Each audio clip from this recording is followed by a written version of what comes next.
Hey guys, I'm glad you're here. Today's project is this Tecumseh engine from a Toro lawnmower. And the problem is that this engine has very low compression and was removed from a lawnmower because of it. We're going to take a good look at it today and figure out what happened.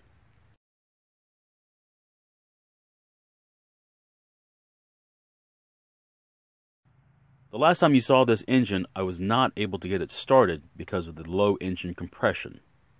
There seemed to be a problem with maybe the piston rings, a valve, or possibly even a broken head gasket. We're going to have to remove the head on this engine to find out, but we're also going to have to remove a few things just to get to it. First thing I'm going to do is remove the 4 bolts holding the plastic cover to the top of the engine.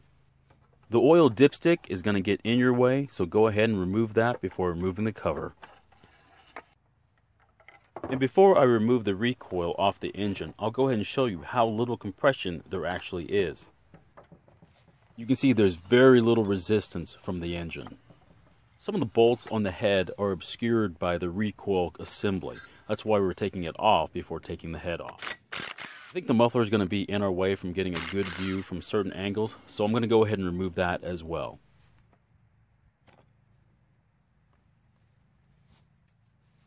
This has got to be one of the dirtiest engines I have ever worked on, aside from one that has a giant hole in the side from the rod breaking through. I do get some questions about what I do with some of the broken equipment that comes my way. In a future video, I'll show you exactly what I do with them. One of the last engines I worked on that had 0 to no compression had a problem with the valve seat, where the valve seat actually came out of the head and hung up the intake valve, so there was no compression.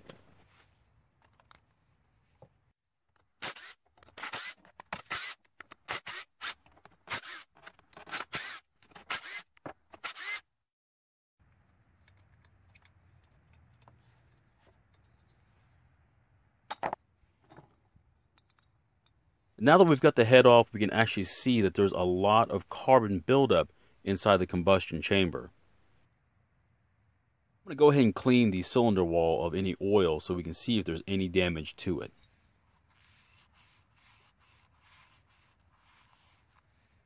And there is definitely a lot of damage to the cylinder wall. In fact, it's almost covering 80% of the entire surface area.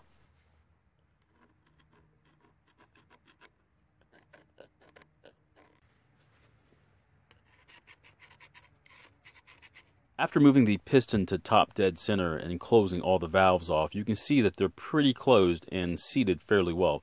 More than likely though, there's still some carbon buildup on the seat keeping the valves from sealing perfectly.